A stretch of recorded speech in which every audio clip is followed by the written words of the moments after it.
Welcome to Jayanthi's kitchen. ನಾನಿವತ್ತು fruit custard ಮಾಡ್ತಾಯಿದ್ದೀನಿ. ಹೇಗೆ ಮಾಡೋದು ಅಂತ ನೋಡೋಣ.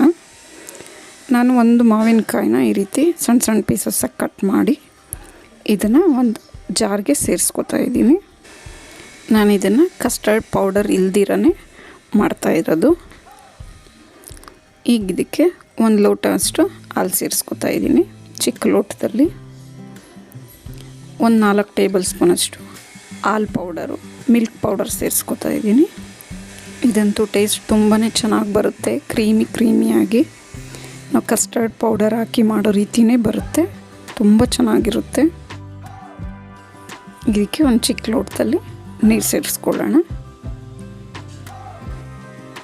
ಈಗ ಇದನ್ನು ಒಂದು ಗ್ರೈಂಡ್ ಮಾಡ್ಕೊಳ್ಳೋಣ. ಈಗಿದು ಒಂದು ಗ್ರೈಂಡ್ ಮಾಡ್ಕೊಂಡಾಗಿದೆ. ಈಗ ಇದಕ್ಕೆ ಸಕ್ಕರೆ ಸೇರಿಸ್ಕೊಳ್ಳೋಣ. ನಾನೊಂದು 6 ಟೇಬಲ್ ಸ್ಪೂನಷ್ಟು ಸಕ್ಕರೆ ಸೇರಿಸ್ಕೊತಾ ಇದ್ದೀನಿ. ಇದನ್ನು ರುಬ್ಕೊಬರೋಣ. ಇನ್ನೊಂದು ರೌಂಡು ಇದನ್ನು ರುಬ್ಕೊಂಡಾಗಿದೆ. ಎಷ್ಟು ಕ್ರೀಮಿಯಾಗಿ ಬಂದಿದೆ ನೋಡಿ. ಈಗ ಇದನ್ನೆಲ್ಲ ಒಂದು ಬೌಲ್ಗೆ ಸೇರಿಸ್ಕೊಳ್ಳೋಣ. ಇದನ್ನು ಸ್ಟವ್ ಮೇಲಿಟ್ಟು ಕುದಿಸೋದಿಲ್ಲ, ಏನೂ ಇಲ್ಲ, ಹಾಗೆ ಮಾಡ್ಕೊಬೋದು. ಬೇಗನೂ ಆಗುತ್ತೆ, ರುಚಿಯಾಗೂ ಇರುತ್ತೆ. ಈಗ ಇದನ್ನೆಲ್ಲ ಇದು ತುಂಬ ಗಟ್ಟಿನೂ ಇರಬಾರ್ದು, ತುಂಬ ತೆಳ್ಳಗೂ ಇರಬಾರ್ದು, ಕ್ರೀಮ್ ರೀತಿ ಇರಬೇಕು. ಈಗ ಇದಕ್ಕೆ ಹಣ್ಣುಗಳು ಸೇರಿಸ್ಕೊಳ್ಳೋಣ. ನಾನು 3-4 ರೀತಿ ಹಣ್ಣು ಸೇರಿಸ್ಕೊತಾ ಇದ್ದೀನಿ. ಡ್ರ್ಯಾಗನ್ ಫ್ರೂಟ್, ಗ್ರೇಪ್ಸ್ ಸಣ್ಣಗೆ ಕಟ್ ಮಾಡ್ಕೊಂಡಿದ್ದೀನಿ, ಮತ್ತು ಮ್ಯಾಂಗೋ ಸೇರಿಸ್ಕೊತಾ ಇದ್ದೀನಿ. ಇದನ್ನು ಸಣ್ಣಗೆ ಕಟ್ ಮಾಡ್ಕೊಂಡಿದ್ದೀನಿ.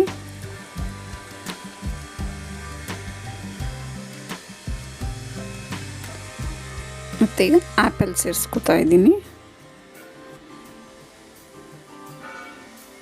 ಈಗ ಕೊನೆಯದಾಗಿ ಏಲಕ್ಕಿ ಪುಡಿ, ಒಂದು 3 ಏಲಕ್ಕಿನ ನಾನು ಕುಟ್ಟಿ ಪುಡಿ ಮಾಡ್ಕೊಂಡಿದ್ದೀನಿ.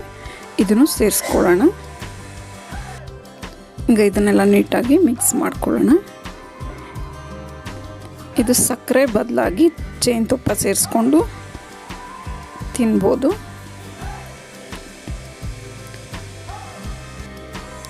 ಈಗ ಇದನ್ನೆಲ್ಲ ನೀಟಾಗಿ ರೀತಿ ಮಿಕ್ಸ್ ಆಗೋ ರೀತಿ ಹಣ್ಣುಗಳೆಲ್ಲ ನೀಟಾಗಿ ಮಿಕ್ಸ್ ಮಾಡ್ಕೋಬೇಕು. ಎಷ್ಟು ಚೆನ್ನಾಗಿ ಬಂದಿದೆ ನೋಡಿ, ಕ್ರೀಮಿಯಾಗಿ, ತುಂಬ ಟೇಸ್ಟಿಯಾಗಿತ್ತು. ಇದಂತೂ ನಮ್ಮ ಮನೇಲಿ ಎಲ್ರಿಗೂ ಇಷ್ಟ ಆಯಿತು. ನೀವು ಒಂದು ಸತಿ ಟ್ರೈ ಮಾಡಿ. ಈಗ ಇದನ್ನು ಬೌಲ್ಗೆ ಸರ್ವ್ ಮಾಡ್ಕೊಳ್ಳೋಣ.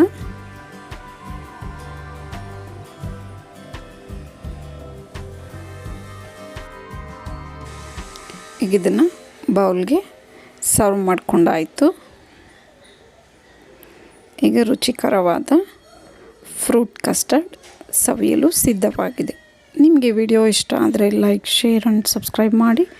ನಿಮ್ಮ ಅನಿಸಿಕೆಯ ಅಭಿಪ್ರಾಯವನ್ನು ಕಮೆಂಟ್ಸ್ ಮೂಲಕ ತಿಳಿಸಿ. Thank you for watching.